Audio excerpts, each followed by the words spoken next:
saying in that statement is supported by a separate statement being issued by a number of business organisations in Greater Manchester. What I wanted to do today was speak very directly to the people of Greater Manchester, to take them through the reasoning for the position that we are in and why we feel we cannot accept what this would mean and the damage that this would do to people's lives, people's businesses, and the economy in Greater Manchester as a whole.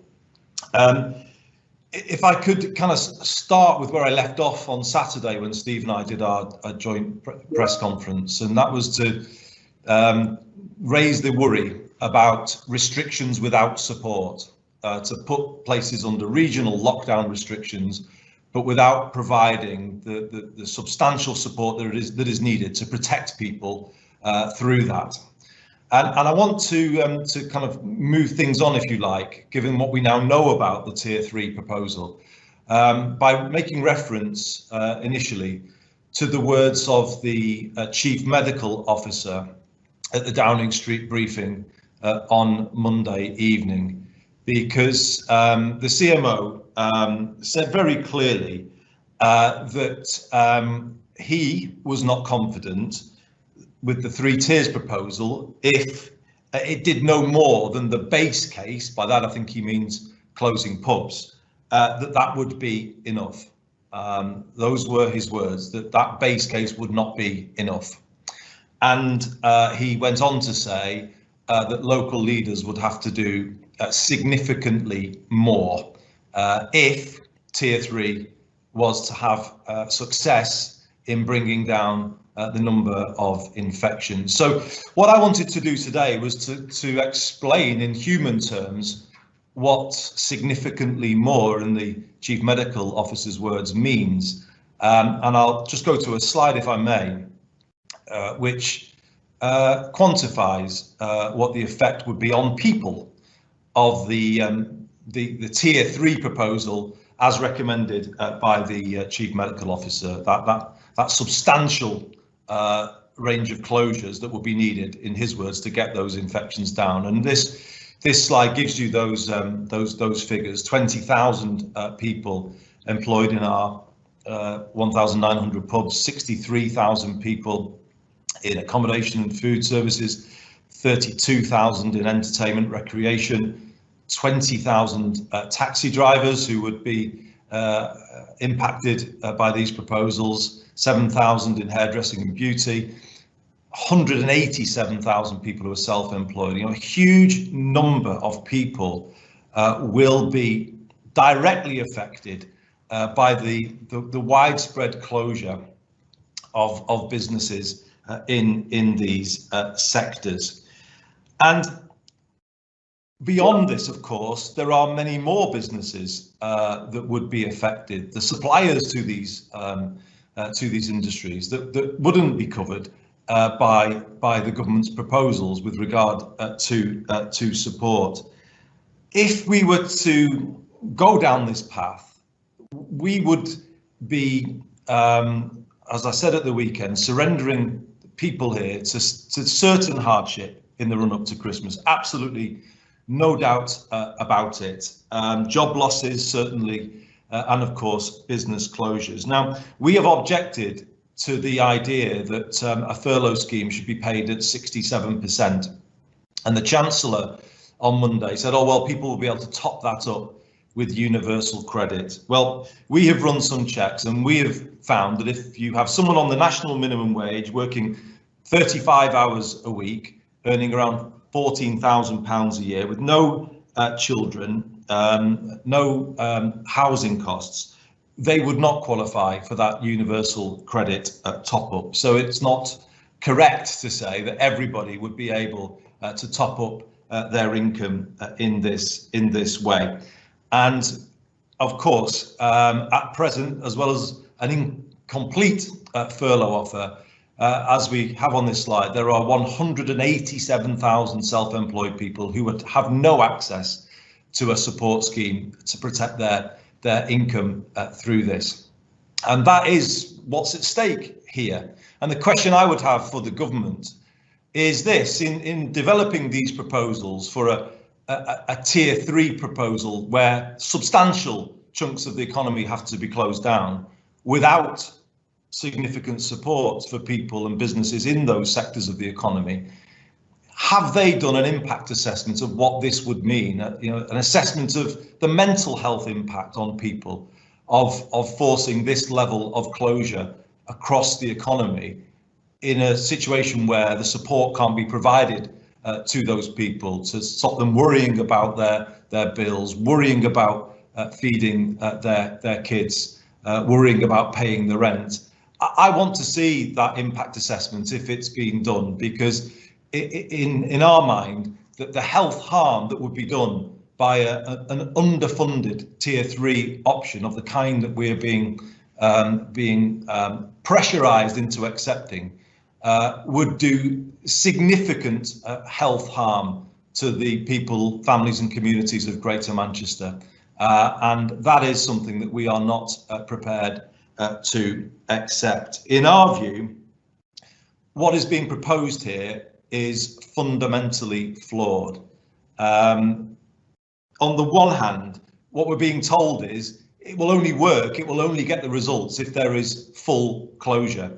But that, of course, is putting councils in an invidious position where they are being required to nominate the extra industries that have to close down, but are not being given the support in making those decisions so that it can be done without creating harm to people and to businesses. In our view, the current tier 3 proposal is a blatant act of levelling down. And this is not what this government said it would do when it was elected. I also have to ask the question, would it be successful?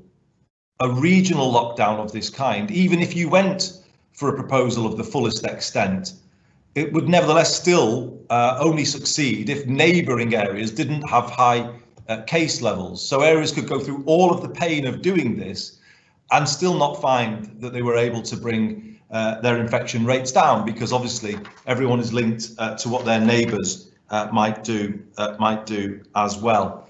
They would be sacrificing large parts of their economy without, in the end, delivering the benefit that people would want.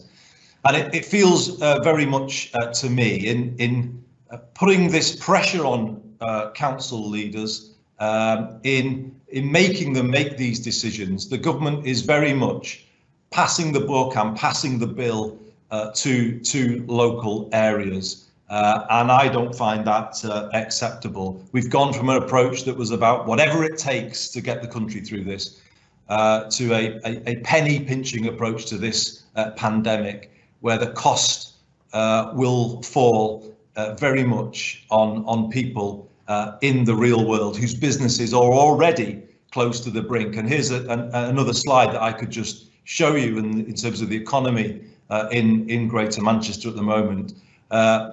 25% of businesses already saying they've got cash flow issues. That's 58% of businesses in the hospitality, leisure and tourism sector. Again, huge number of businesses, 3/4 reporting reduced sales in that sector, and many more considering making redundancies. The economy is already on the brink, and to push us into tier 3 without support would in many ways push us over the edge. So that's why we are opposed to tier 3 in its current form. And essentially, I think we've got two routes ahead of us here. We have a regional approach to tackling the pandemic as being put forward by the government, but without the support needed to carry people through that approach. What we fear is a winter where large parts of the north are trapped in tier 3 without the support for people in the furlough scheme that they need, without support for people who are self-employed, without that wider support for businesses beyond the £3,000 that's been offered, and that would make for an extremely challenging situation indeed. And in those circumstances, a majority of leaders in Greater Manchester feel that it would be a preferable option, given that we are mindful that there is growing numbers of cases and we are always prepared to do what's right to protect the health of our residents, that actually in these circumstances, at some point, if the cases continue to rise, it would be preferable to go for a national circuit break option rather than this regional approach, which we have real doubts about whether it will work. That is supported by a majority of leaders in Greater Manchester, although I should say not the leader of Bolton Council, David Greenhalgh, as was suggested at Prime Minister's questions today, and I did just want to make that clear. So I will finish before handing over to Steve by saying that for all of these reasons, we oppose the Tier 3 proposal, and we will not cave in to all of the pressure that's being applied to us unless we can be given the clear evidence, but more than that, the substantial financial support that is needed to protect our communities through this. We will not let them be levelled down by this government through this pandemic. And when I say the substantial support, I'm talking about an 80% furlough guaranteed across all of the sectors that would be required to close. I'm talking about an 80% furlough for all of those businesses who experienced a major loss of trade as a result of the restrictions because of the choking off of footfall and the customer base. I'm talking about a self-employment support scheme for those hundreds of thousands of people who would need that, a scheme which would protect their income at the level that was protected earlier this year. I'm talking of a business support scheme that goes much further and actually compensates them for the levels of losses that they are experiencing. But you know, that hasn't been offered, and that's why I'm saying we will resist the pressure and we will oppose any move to push us into tier 3. Just on the process, you know, it's not acceptable that we've still not had a substantive discussion with the government about these things. We put a separate set of proposals into the government on Friday night, which do go further than where we are currently in tier 2. We've asked for summary closure powers on any businesses in Greater Manchester that are not COVID secure. We would like to take local control of test and trace. And might I just say that the idea that you only get that if you are prepared to go into tier 3 is fundamentally wrong, because actually areas in tier 3 where the cases are already higher will struggle anyway to make test and trace work at that level of cases. It would be much more sensible to give places in tiers 1 and 2 access to local control of test and trace, because they would be more able to make the system work. And that actually is an argument for the circuit break. If we had that, it would allow us to reset the test, trace and isolate system on a lower baseline of cases, and coming out of it, we would then have a much better chance of controlling the virus.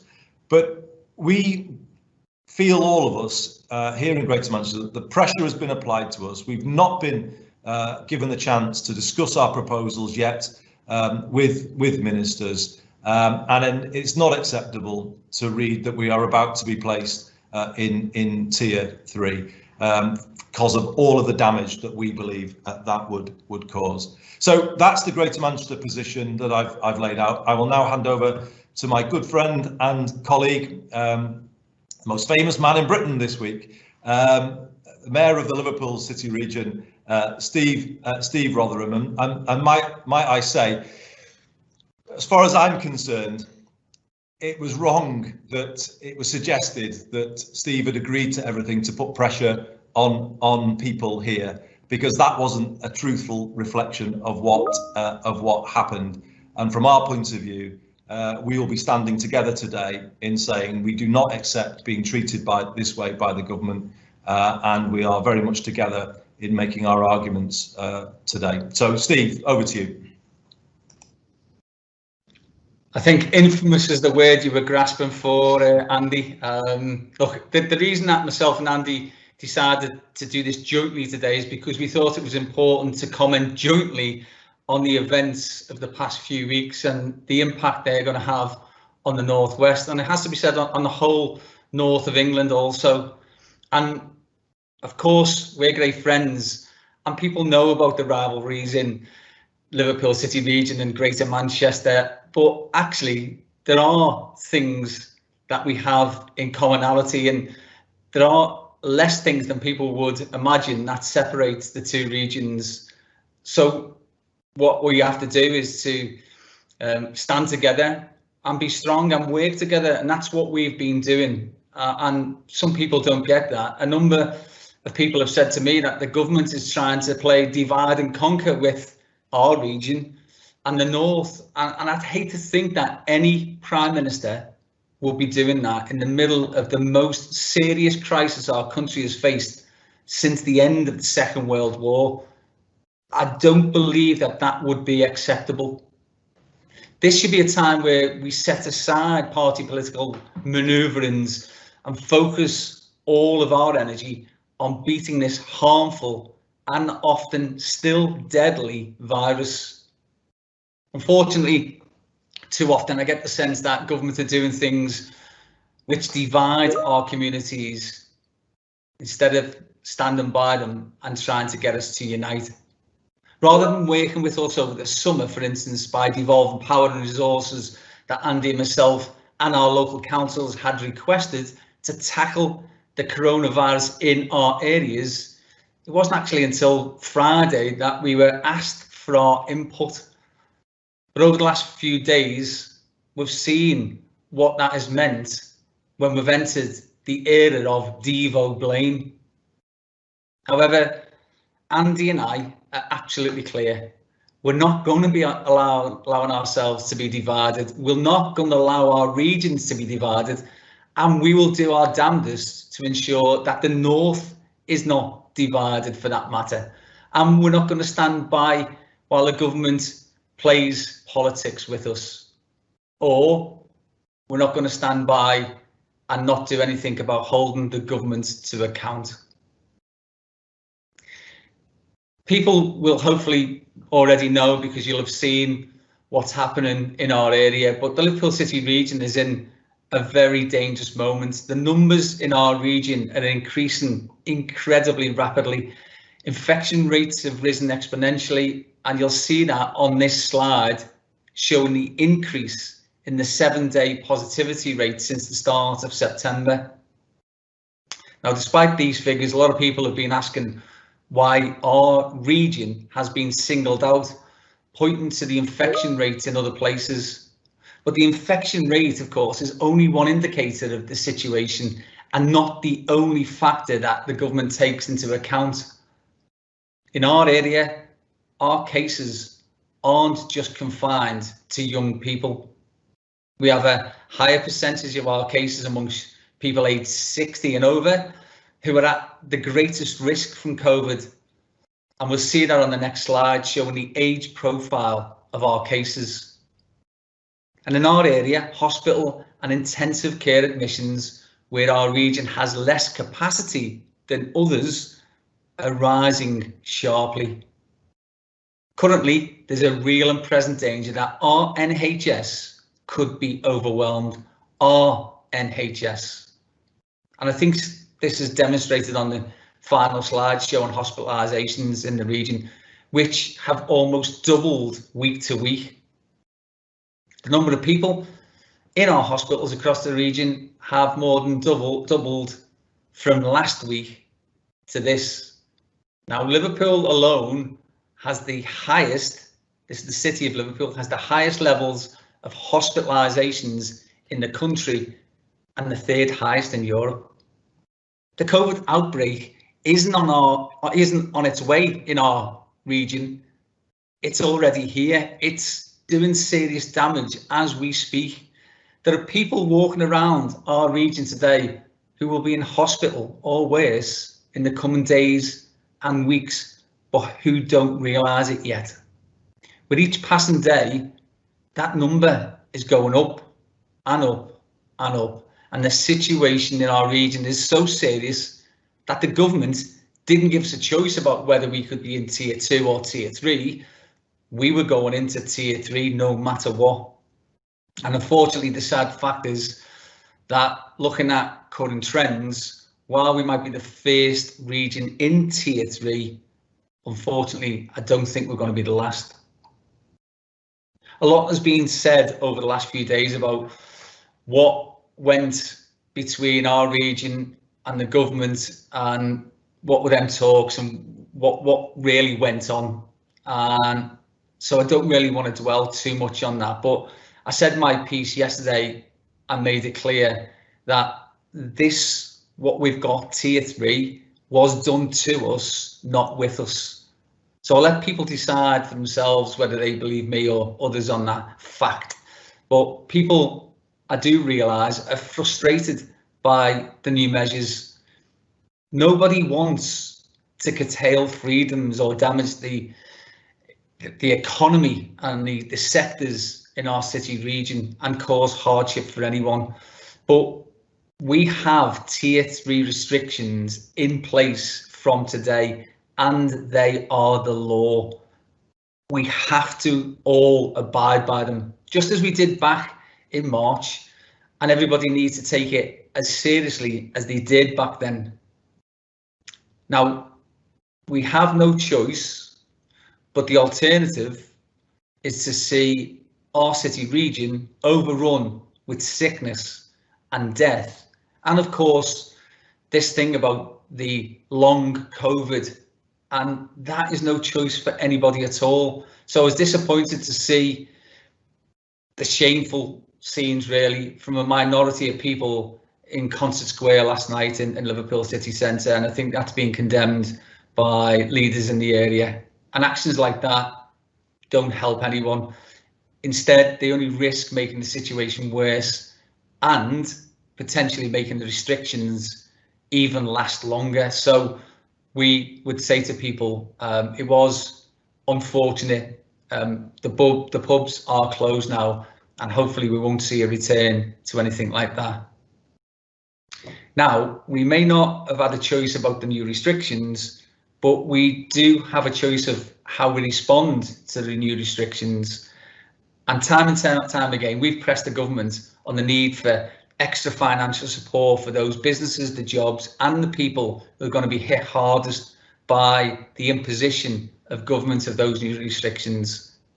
And while the Chancellor announced last Friday that a new furlough scheme would be introduced to support the new tier system, that was the right thing to do. But in its current form, the scheme is inadequate and risks putting tens of thousands of low-paid workers significantly below the national minimum wage. And Andy's right about this. This is one of our red lines. We really believe that the imposition of restrictions into a tier 2 or tier 3 means that we do have to do more for low-paid workers, amongst others.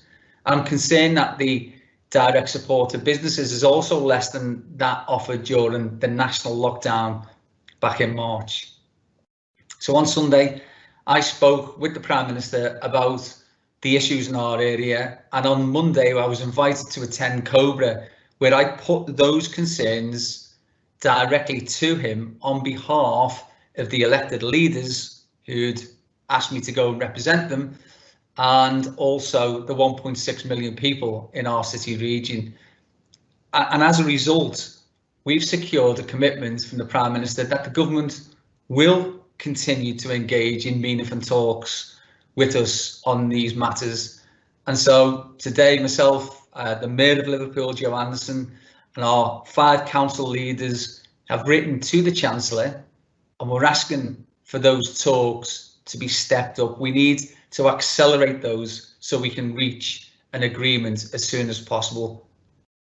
But I know that those who are being hit hard by the restrictions coming into force today need extra help, and that help can't come soon enough.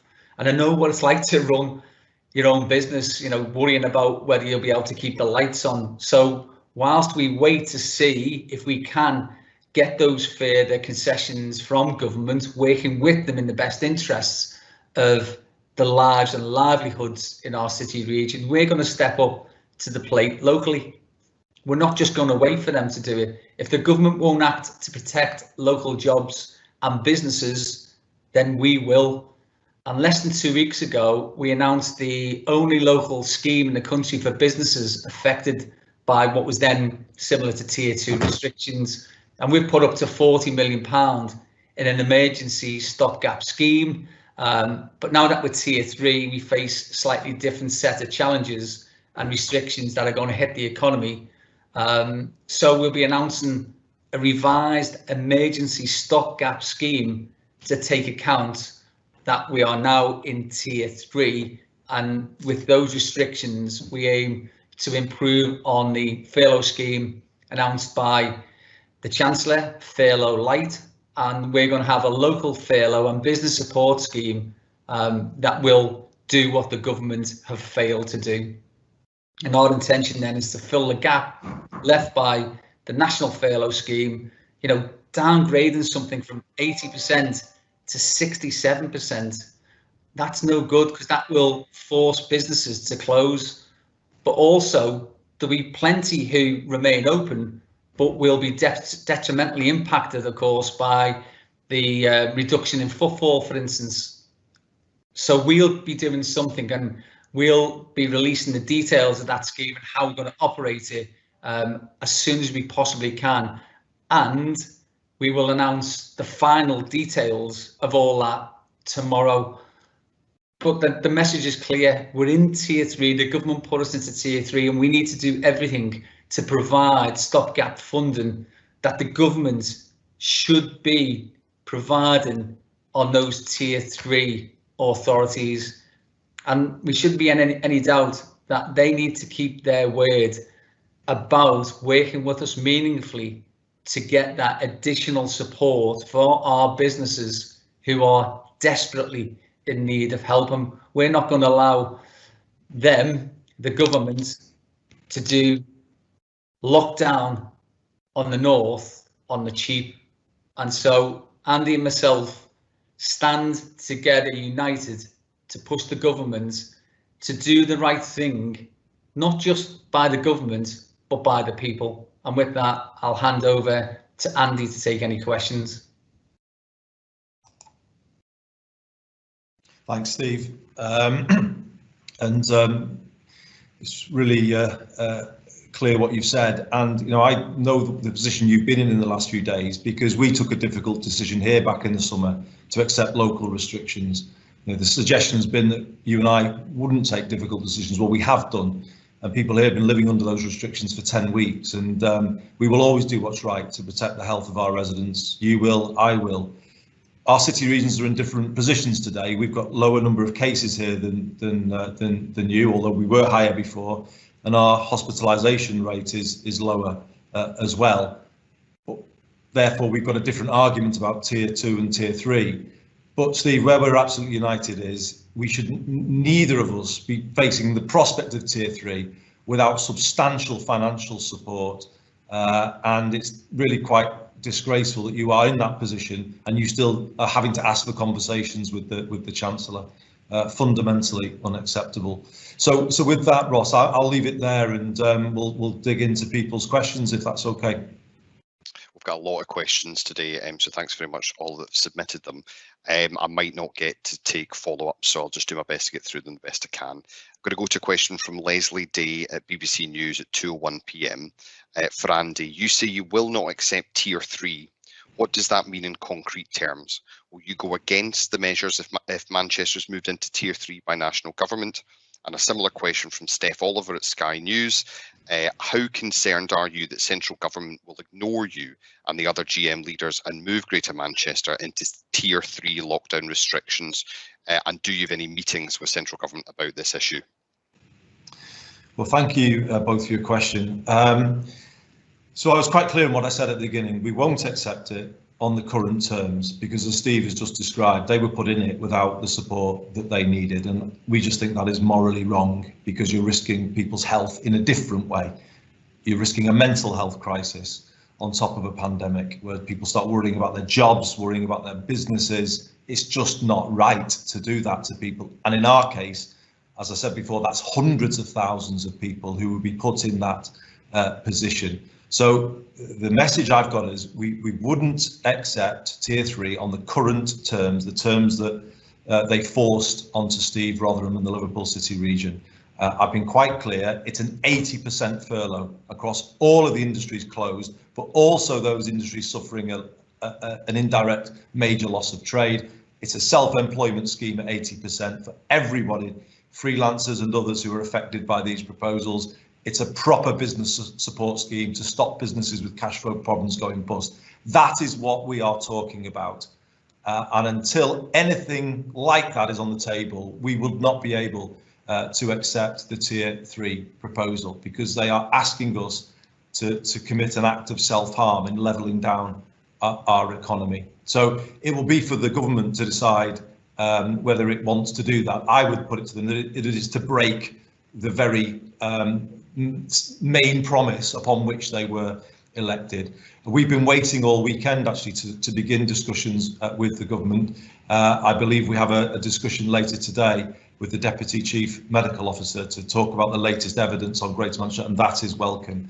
And we would at any moment sit down and discuss all of these things with the government. But the first question I would have for them would be, have you done a health impact on imposing this level of closures in our economy without supporting people to cope with what that would mean? Thanks, Andy. I'm going to go to Carl Dinnan at ITV News 202. With the current level of support on offer, would you support a national circuit breaker? And if the government puts Greater Manchester into tier 3 and you haven't had a support package, what can you do about it? Similar question from Tom Dambach at Hits Radio, which is at 2 o'clock. Some Greater Manchester leaders believe a circuit break, but not all. It seems there's a divide nationally about the right action about what the right action to take is. Can leaders here not agree on what needs to happen? How difficult will it be to find the right solution here? Thank you both. So there are different views, aren't there, about this, but let me just be really clear about where I see things now. As I said, there's 2 routes ahead of us. There's a regional route or there's a national route. My great fear is we're going to see a position where areas one by one are going to have pressure piled upon them to go into tier 3, because that's a kind of easier option for the government. It's cheaper. It puts all the pressure on local leaders without the support. And I think a winter where most of the north is trapped in tier 3 is going to be very, very serious indeed. So alongside that, then you could look at it being dealt with more at a national level when the case numbers got to a point where that was justified. And I think there's a debate to be had about the timing of any circuit break, but I think that is more likely to succeed for 3 reasons. Because it's being done nationally, so there isn't that opportunity for a neighbouring area to bring cases back into a tier 3 area. That's one reason. The second reason is national support would come with a national circuit break, and that would deal with the issues that I'm raising about the economy. And then the third reason, and a very important reason, is that it would bring cases down further, which would then allow local areas to reset test and trace as a locally controlled system. We're already being told that the cases are too high to be able to get a hold on test and trace. And that's why it's a very flawed proposal for the government to only offer local control of test and trace to those areas in tier 3. It's to go about it completely the wrong way. They should be doing it on a tier 1 basis, if anything, first. And that's why I have come down to the view that a circuit break of the kind being proposed by the leader of the opposition would be a better and a fairer way of keeping the country together, not accentuating regional divides, and actually giving us a chance of facing this winter with more control of test and trace. Thanks, Andy. Beth Rigby at Sky News asks you, Andy, on the one hand, you say case numbers are not serious enough to warrant tier 3 restrictions, but you're also saying that the situation is serious enough to warrant a national circuit break. Isn't this exactly the sort of indecisive leadership people are tired of? No, it's not indecisive at all, Beth. So let me just explain to you. I'm saying that on today's evidence, Greater Manchester, in our view, should not be in Tier 3 because while we have a high number of cases, it is not higher than some other areas that are in tier 2. I think Nottingham, on the latest figures, significantly higher than where we are. Liverpool is higher than where we are. It's case numbers alongside hospitalisation as well, and there has been a steady increase in the number of daily admissions to hospital here, but it's nothing like the position that we're seeing in Merseyside. So the evidence is different. But what I'm saying, Beth, is that evidence today doesn't justify a circuit break. What we've got to look at is, as the picture changes, what will be the best way to deal with it? And I'm saying today that I don't think Tier 3 will be the best way to deal with it, because on the current system, councils would be incentivised to go for the minimum level of closures because they aren't being funded to do any more. But we heard from the Chief Medical Officer on Monday that that won't be enough. So they have to do the full range of closures to get the effect. But of course, that will cause health harm in a different way because that's unfunded extensive closures. So what I'm saying is Tier 2 is right for Greater Manchester today. And the best way of, if there were to be growth in cases later down the line, Tier 3 would not be the best way to deal with that. A circuit break, in my view, across the country, because we're seeing the R number above 1 in all regions, would be the right thing to do to reset the country ahead of the winter. And I think it would bring, it would create a greater sense of fairness about how things are being done. So it's not indecisive at all. It's completely logical. We believe it's Tier 2 today. We would always watch how the evidence changed, and we would always protect people's health. But in the event that we saw a change of the kind that Steve has experienced in Liverpool, we would say a circuit break is a better way to deal with that than pushing us into Tier 3 with all of the problems that brings. Thanks, Andy. For Steve, a question from Luke Trainer at the Liverpool Echo.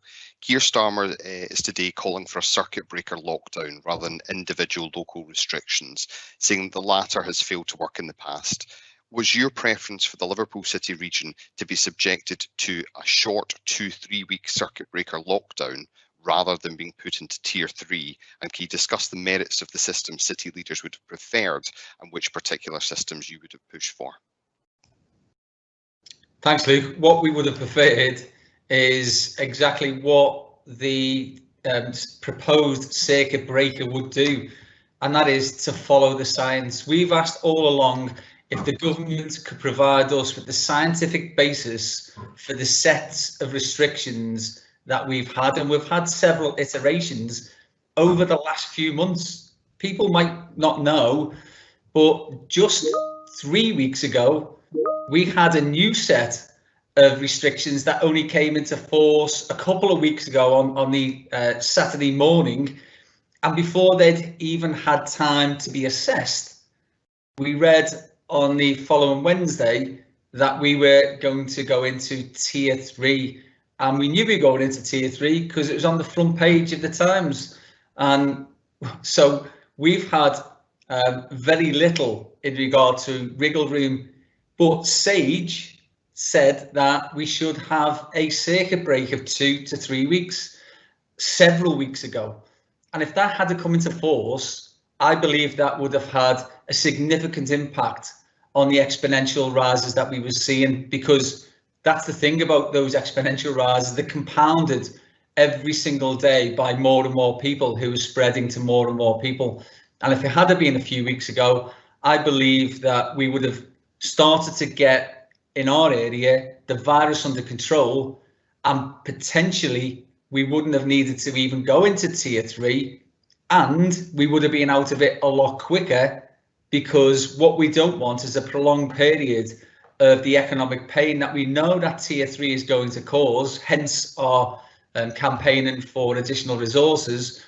But we want to be out by Christmas. We want people and businesses to enjoy as near as possible a COVID-free type Christmas. Now we know we're never going to get to where we were last year, but we'd like to get back to some sort of normality so that people can go out and hopefully look forward to Christmas, which at the moment I think a lot of businesses are only looking forward to the dread of not being open at Christmas. So I think a national circuit break would have done fantastically to have tackled some of those underlying issues. But I do understand that not everywhere in the country is in the same position as we are. I spoke to one of the Metro mayors from the other end of the country who said that their average rate is only about 37 per 100,000.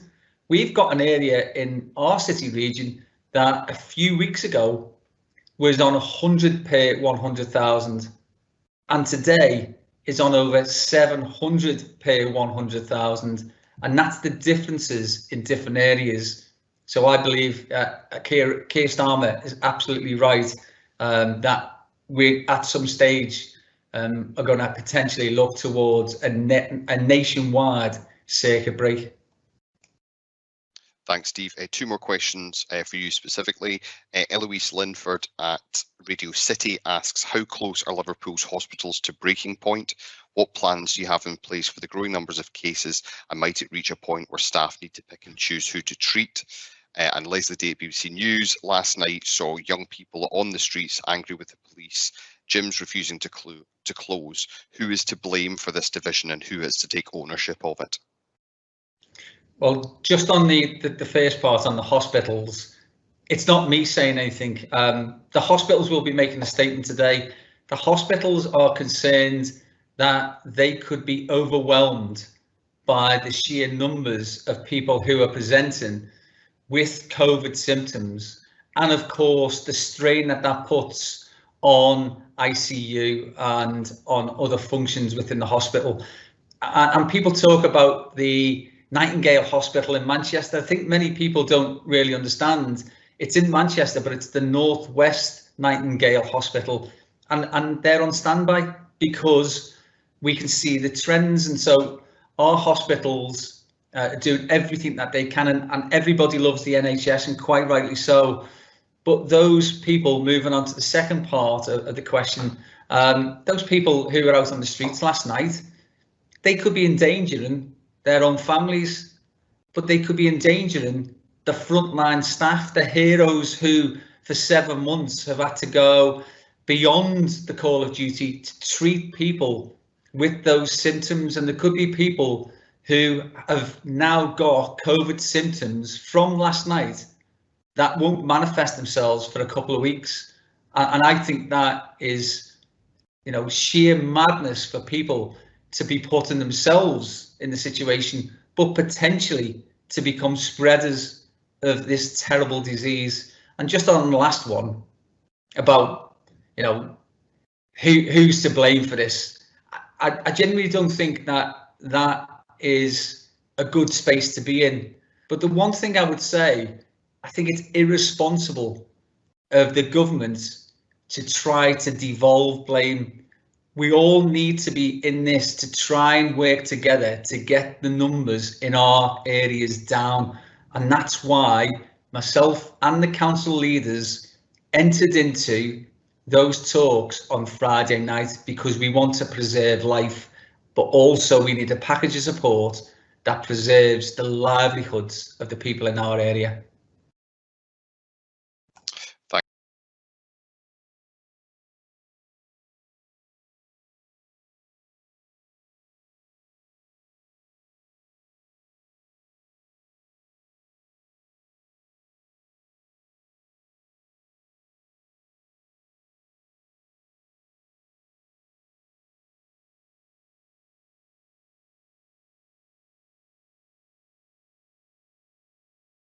Thanks, Steve. I'm going to take a question from Josh Halliday at The Guardian. He asks, Andy, do you expect central government to decide today whether GM goes into Tier 3? And when you say you won't accept Tier 3, does this mean you'll begin legal action if it's imposed? That's Josh Halliday at 2:31. And also Kate McCann at The Sun asks, if government put you in Tier 3 without your approval, would you try and boycott it, block it? Are you planning legal action if the government tries to close your pubs? What does this concretely mean? Okay, thanks very much, both of you. I mean, the first thing just to say again about Tier 3, the Chief Medical Officer said it on Monday. He expressed doubts about whether it will work. And I just wonder why we're pinning a national strategy on a proposal that the Chief Medical Officer said in its base case scenario won't do the job. It seems to me to be sort of backing the wrong horse. You know, to suggest that local lockdowns will do it. There isn't the evidence anywhere that local lockdowns so far will turn the figures around. And, you know, we've had 10 weeks of them. We've had them longer than anywhere. So we're in a position to know this, and it's why we're very sceptical about it. When I say I won't accept it, just to be clear again, Josh, on the terms on which they were forced on Steve, you know, we just have the benefit because our cases weren't quite like Steve's. We weren't first in the room having the discussions, but we're next in the room, or two or three behind Steve. And when I say I won't accept it, you know, I've got more time to say no. We won't accept people having their jobs taken off them, their businesses taken off them without proper compensation. And what I mean by that is 80% furlough across the board. That was good enough earlier in the year. It should be good enough now. If the government wants to do its Tier 3, fully fund it, fully back it. Don't put all the pressure on local leaders and let them take the pain and the blame for what you're not prepared to do. It simply isn't the way to run the country, particularly not when you were elected to level up. So when I say I won't accept it, I'm expressing my view and the view of the other leaders. We will not accept level 3 in its current form. And if the government insists that that is it and there's no further discussion, they will probably have to impose it. I'm not saying that we would in any way ask people to defy it. Obviously, we respect the law of the land, but it would be clear that it had been done in that way without our consent. And you know, there is an issue around legal action. I would be very concerned for people who are self-employed here, people working in the taxi trade or the security industry, that would see their income collapse, to be honest, if we see widespread closure of hospitality, leisure business. You know, I would try and support them. I'm sure Steve would do the same for people in his city region. We might even consider some joint action in that space, because we won't let people just be kind of sent to the wall. We're not going to let that happen. And I don't think we should be put in this position where we're having to fight like this in the middle of a national pandemic. It should be whatever it takes. Let's get through this together, get our focus back on fighting the virus. But I'm afraid the way the government is handling this isn't allowing that. So I hope I've answered your question. It would have to be by imposition, not through consent. But we are law-abiding people. We would respect the law of the land, but we would consider other routes, legal routes, where we could protect our many thousands of residents who are going to be left in severe hardship in the run-up to Christmas. We would not just leave them in the lurch. We would try and support them, and that would include any legal action we could take on their behalf. Thanks, Andy. And that was a question from Kate Ferguson at the Sun, not Kate McCann, as I said incorrectly there. A question from Charlotte Cox at the Manchester Evening News. Following months of complaints from relatives of care home residents, care home bosses and charities over a lack of visiting rights for loved ones, Social Care Minister Helen Whatley said a trial would take place in which a relative or friend would be treated as a key worker and given frequent access. As time is of the essence with this, are you concerned there is yet to be a date or location for this pilot? Do you think it should take place in Greater Manchester? And with delays in testing,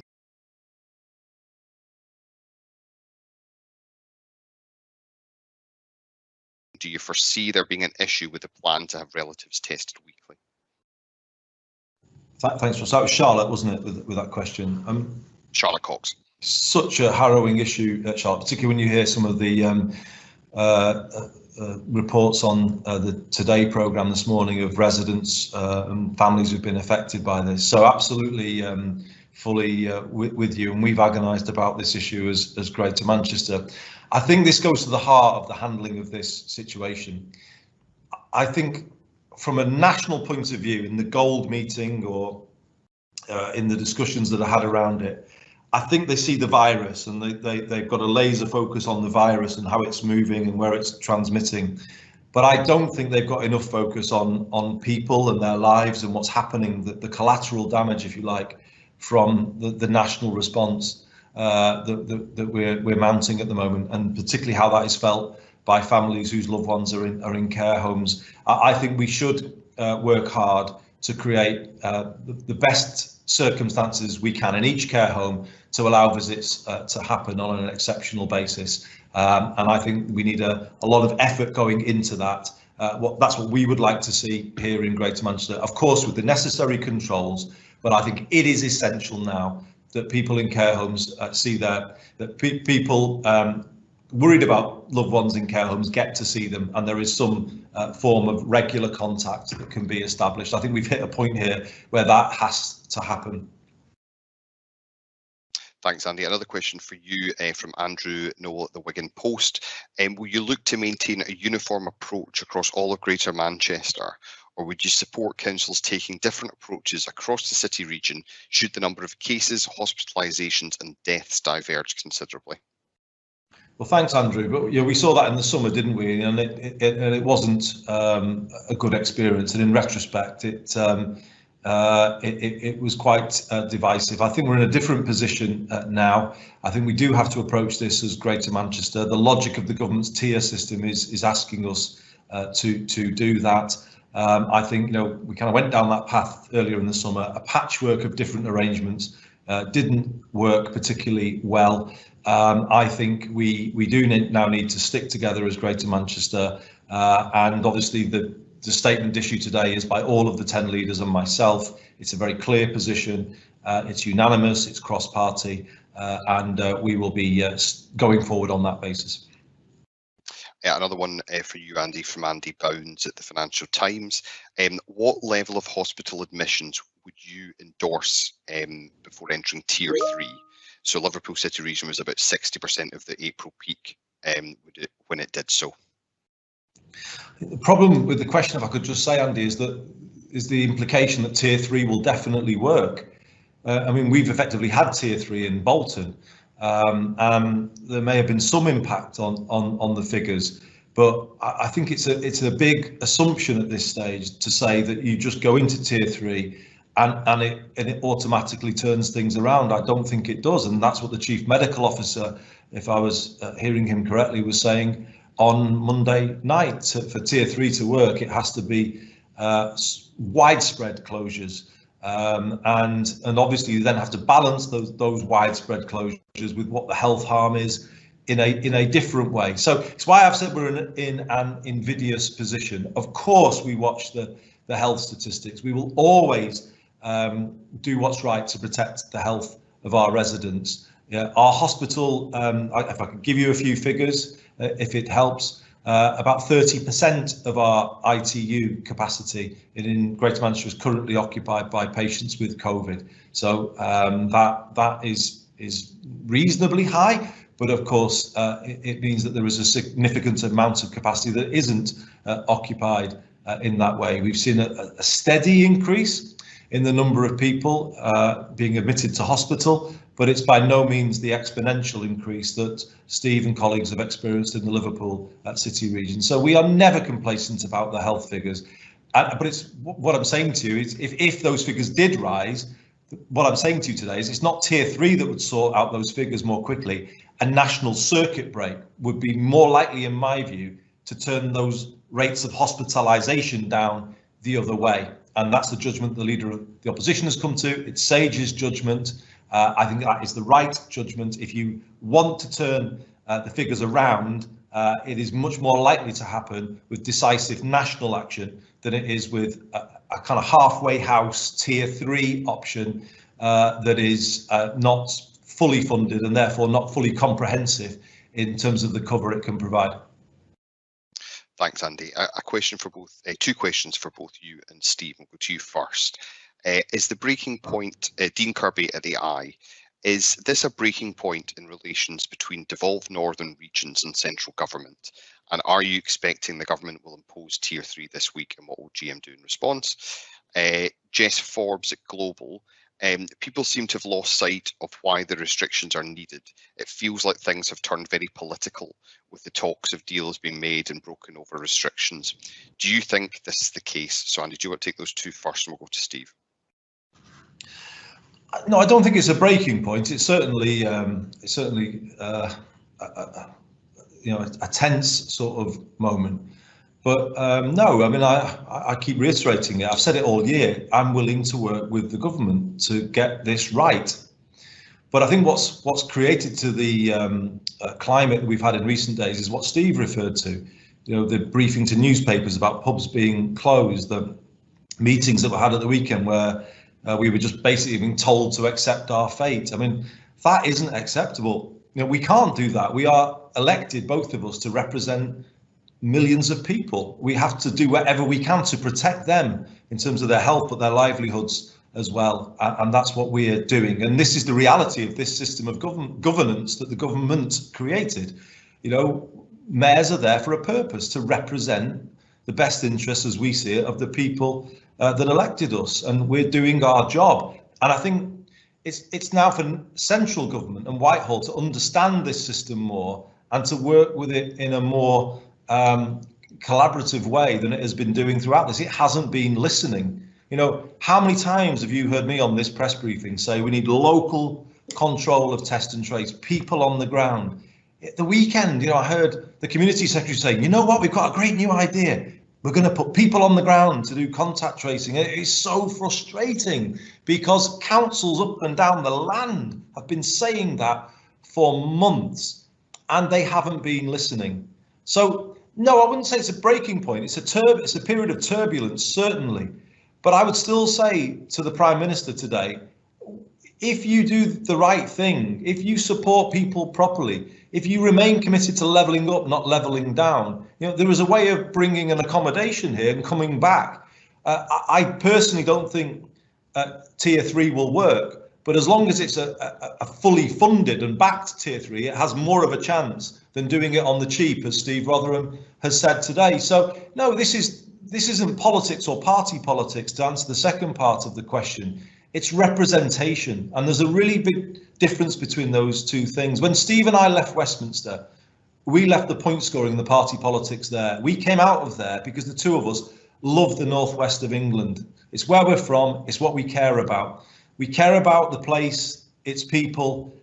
It's our job to speak up for them and ensure that they aren't just kind of ridden roughshod over by an out of touch Whitehall machine. We're not going to let that happen. And if that comes over as politics, well, I can understand why some people might see it that way, but it isn't. It's representation of people's best interests, standing up for our communities, and that's what we're both doing here. And please don't sort of misinterpret it for party politics. Thanks. I'll put that over to Steve. Thanks. For me, I'd call it a difficult moment in time. I think it was easier back in March for the government when there was a national lockdown. Nobody blamed the government. Everybody accepted that we needed to do something because there needed to be a national lockdown. And then it became confused, didn't it? Because of all the different tiers and strands and different restrictions in different areas and all that. But when the going got tough, the government's spin machine got going, and it shouldn't be about the government trying to score points over local politicians. It should be about everybody working together to try and get the best package, scientifically backed, that will have the desired effect of taking those exponential increases and doing something with them. In our case, we need to really radically start to see those numbers reduce, really bearing down on the causes behind them. And we were told by government that it would be about 60% reduction that we'd need in our area to get below the R rate of 1.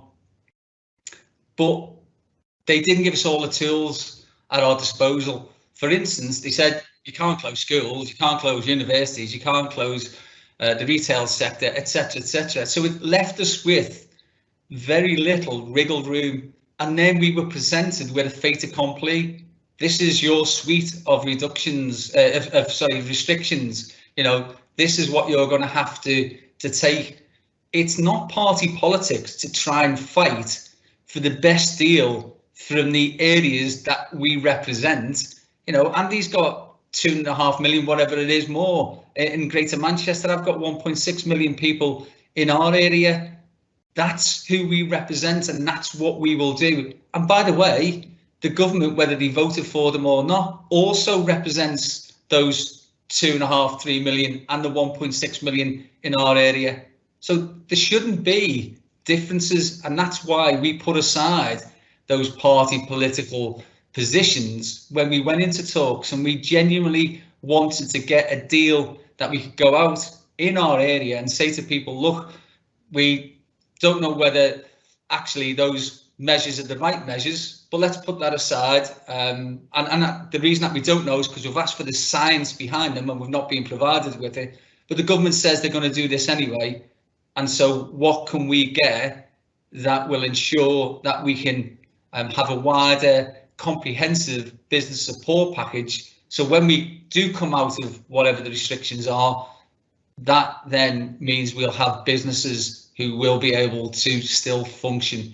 Without it, it's a death by 1,000 cuts. And I agree with Andy. The difficulty is that if you're into tier 2 and you get these piecemeal restrictions, you'll see footfall start to reduce, and that will put pressure on local economies. So the government needs to better support areas so that they, working together, can support the businesses and the jobs in those areas.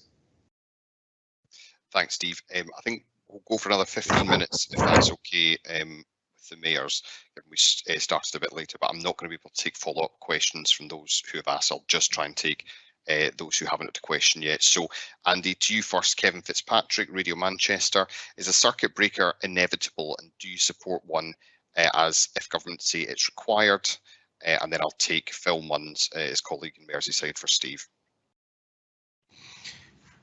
I wouldn't necessarily say it's inevitable, but I think it's probably likely and more probable that it will get the results that we need. I think the way the case is developing, Kevin, I think you would say even perhaps that it's highly likely.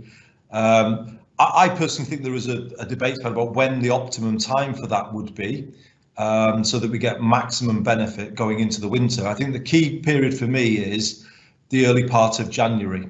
So you have to think about that, because that is when the National Health Service experiences the greatest pressure in the calendar year, those first 2-3 weeks of January. And I think the timing of any circuit break would have to be thought through to ensure that we protect the NHS as best as we can in that particular period. And so the judgment would have to be made, when would a circuit break come to reduce that pressure on the NHS. That just happens to be my view.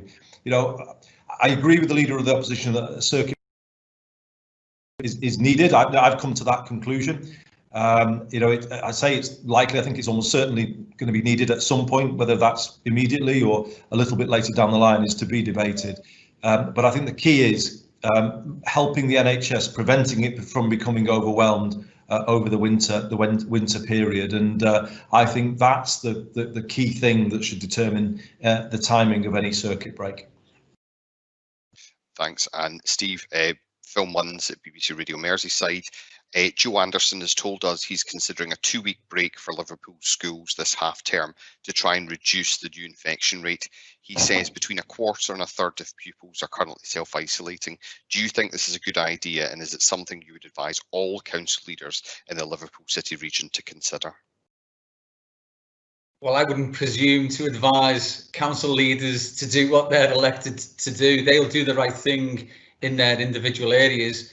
It does seem to make more sense, doesn't it, if it was on a city region footprint, because, of course, people live in one area but could go to a school in a neighbouring borough. So a footprint of probably the city region might be something to consider, and I'll certainly be speaking to Joe and the other leaders to see whether we can get some sort of agreement on that.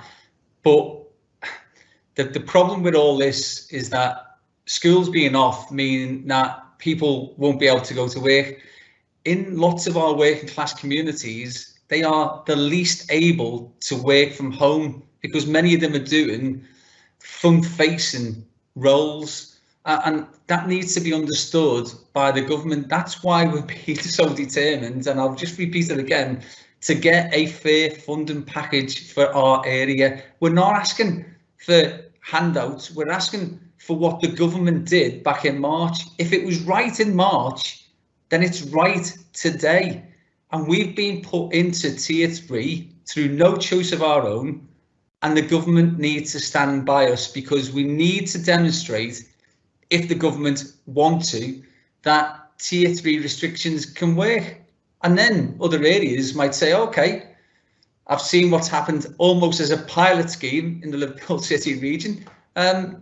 We might look to that because it's demonstrably worked. But if it's going to be, we've put you into there and now you're on your own, then I think it's almost doomed to failure. And what we need at this moment is anything but that. We need to make the numbers go down so that we can start to return our economy to some sort of normality.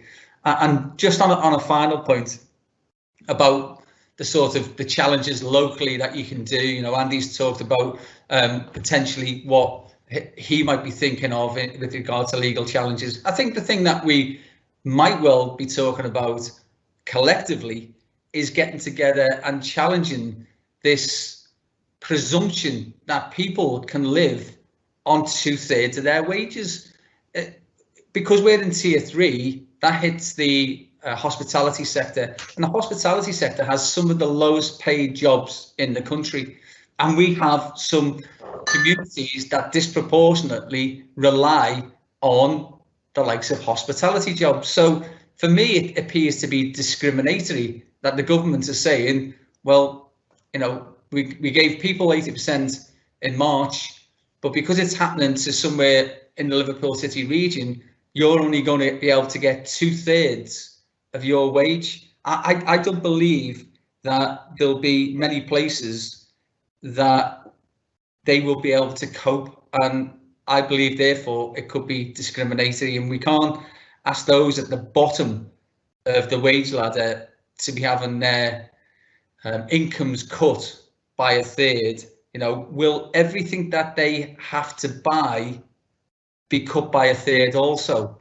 during this period?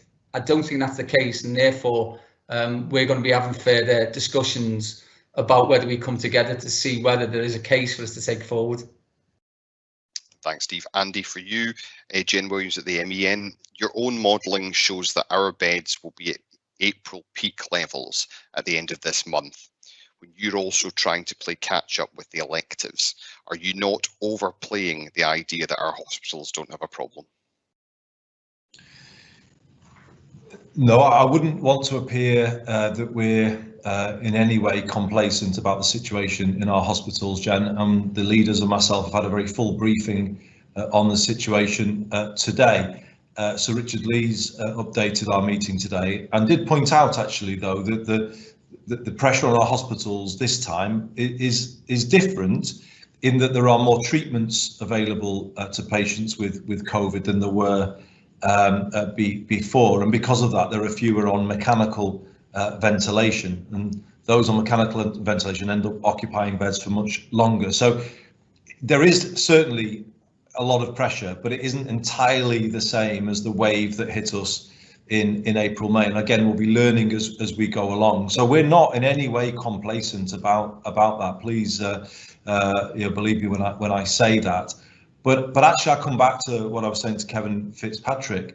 The question is, what will be more likely to take the pressure off hospitals? An underfunded tier 3 proposal or a circuit break when that is needed? That's the question, I think. And that's the question that the Prime Minister really needs to be honest about. because I think he had concluded earlier in this that a circuit break might be needed. But it would appear, possibly for financial reasons, that the Treasury insisted on this tiers approach, with all of the costs sort of loaded onto local areas, letting people pay the price with their jobs and their salaries for this. That seems to be what's happened. The Treasury have sort of dictated this approach, this regional approach that's now being adopted. Very strange approach for a government committed to levelling up. I think the question that he has to sort of really think about is, what would it do most to prevent hospitals from becoming overwhelmed and actually in the end to save lives? And I think the science is very clear about this, and SAGE too, that a circuit break would be more likely to take that pressure off hospitals. And that's why I'm saying that, you know, it's for us here, it's an approach of stick with what we've got, because the public understand it, work with our districts to manage down the number of cases, be very vigilant about the position within our hospitals, but then support the calls for a national circuit break when the time is right. As I said before, that's not the view of every leader, but it is the view of a clear majority of our leaders, and that's the way we think we would save most lives and best protect the regional economy. And I'm absolutely clear now that that is the right strategy for us to endorse. Thanks, Andy. I'm going to take this question from Katie Hazeltine at That's Manchester, and then a final two questions that deal with the stats, and we can show the slides at that point. So the first question is from Katie Hazeltine. I've spoken to people who use gyms as a way of coping with mental health challenges, and they're worried about how they will cope if gyms are closed indefinitely. In the summer, there was options for training outside, but as weather gets worse, options are limited. How can you ensure that people are supported? Well, I think it's a really good question again, Katie, and I think this is the issue, isn't it? If you sit in Whitehall and just look at the statistics about the virus, you miss the bigger picture about people's health. I think, as Steve was saying earlier, you know, health is more than COVID, and I think we've all got to kind of recognise this. There are balances to be struck in all of this, and if you don't have evidence that places like gyms are responsible for a significant spread of the virus, then you have to say, well, why should they close? Just to be seen to be doing something? And I think sometimes that's how Whitehall policy is made. So, you know, we obviously take the evidence very, very seriously, and we've made our arguments about hospitality, and we would look at gyms in exactly the same way. It's all got to be evidence-based, because if it isn't, the public won't believe it, they won't buy into it, and I think we're beginning to struggle with some of that right now. So I fully take your point about seeing health in its widest terms, and that's certainly the view of myself and our leaders. Two final questions, and apologies to those I've not managed to get to. Charlotte Green at the Manchester Evening News: is Greater Manchester seeing a rise overall in the number of over 60s needing to be hospitalised with COVID? And Michael Gaffney at Heart and Smooth: what's the situation with the GM hospital sickness or absence, and what's the plan for managing staff levels through the second peak, especially if staff have to be reallocated for the Nightingale and other additional facilities? And I thought this might be a point to show the slides. Yeah, if you could, if Kate could stick up the GM hospital slide. I think we saw some of Steve's earlier, didn't we? But we will issue all of the slides, colleagues, by the way, that you're familiar with at the end of this press conference. I think, Kate, if you go on to the hospital slide, that's the one. So, Charlotte, in answer to your question, I don't have a figure for over 60s, which is, I think, what you asked about, but there's the picture on weekly admissions, and it's actually quite an interesting picture in that it was quite steady-ish for a number of weeks, but there's clearly been an increase in the last week, and you know, that might be the beginnings of the effect that Jen Williams was describing a moment ago, although I have to say that it's still only what you might call a steady increase. It's certainly not the increase that Steve has seen in hospitals in the Liverpool City region. So, you know, while it was only 31 last week, that was a bit of an outlier because that was the lowest for 5 weeks. If you go back to the week before, it was 49 in terms of admissions. Now, the majority of those are people over 60, but I wouldn't want to give you the assurance that they were all over 60, because I don't think they are. Then, of course, you've got diagnoses for COVID-19, and some of those on the second line would be hospital-acquired infections. So that obviously has to be borne into account. But if you look in the final two lines there, I mean, it's what I've been saying earlier about there being a steady increase, but it not being beyond what the system can cope with at the moment. And this answers your question, Michael. I mean, of course, there's going to be pressure on the system as we go into the winter, and we are beginning to mobilise the Nightingale to provide smaller scale rehabilitation, step down support at the moment. But obviously that support, that system needs to be there as we go into the winter. It's why I make the point about the circuit break being time to take maximum pressure off the NHS, because it's going to be a really tough winter, and that's why I think the circuit break will be needed. Without it, in my view, a kind of patchwork of tier 3 areas won't be enough, I don't think, to stop the NHS from suffering severe pressure this winter. I think the circuit break is the only thing that will do that, and it's why I would put back to the government, if that's what you were told, and it would be clear that many people in government were convinced of that a few weeks ago. I think the only right thing to do is to acknowledge that now, and to work with the leader of the opposition on a circuit break that the country can get behind. I think that's us. Unless Steve, you want to come in on that point? I tell you what, I wouldn't mind just touching on the point that was raised about mental health, because we're already strategising in the Liverpool City region that there is definitely I keep on looking down actually, and I keep on forgetting that the camera's higher up. We're looking at the issues around mental health and well-being, and we're talking to Joe Rafferty, who's the chief executive at Merseycare, because it will be very, very difficult for a lot of people, especially with this additional set of lockdown measures, and we understand that will have a detrimental impact on people's mental health and well-being. So we're expecting a national epidemic that follows, hopefully, a post-pandemic recovery.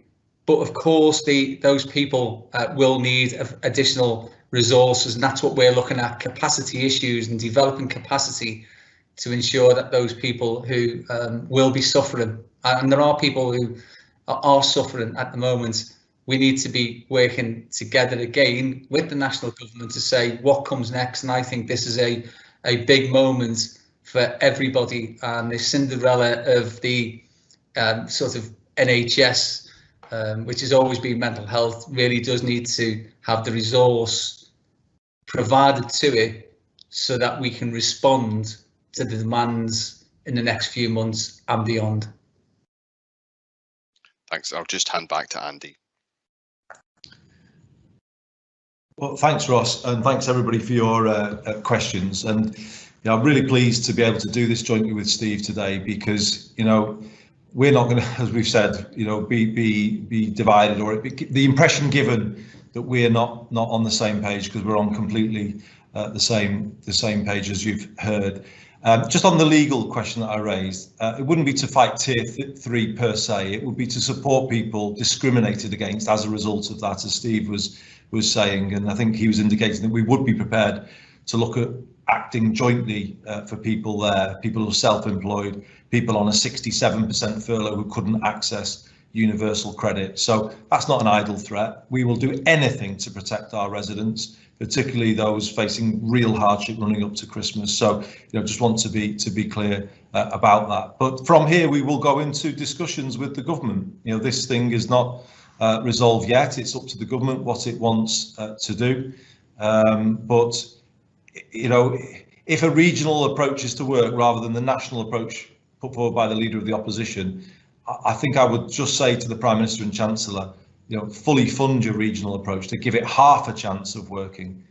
Kind of going down this path without funding it, so without giving people in mine and Steve's position the ability to sort of take the more cautious approach that the chief medical officer was advocating. That will not work, and then you will be in a national circuit break.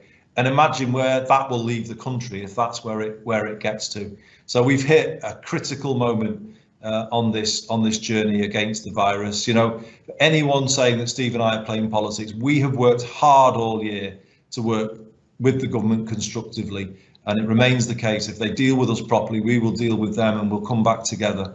But it does require them listening to what we are saying and understanding that we can't just abandon our residents to hardship, redundancy and business failure, and we will never ever do that. So as things stand, we will oppose any move to tier 3. I think you've got that message very clearly this afternoon. Thanks everybody for attending. You will have all of our slides that you're normally used to issued via the mayoral account at the end of this. Thanks to you all, and we will see you all next time. Thank you very much. Thanks, Andy.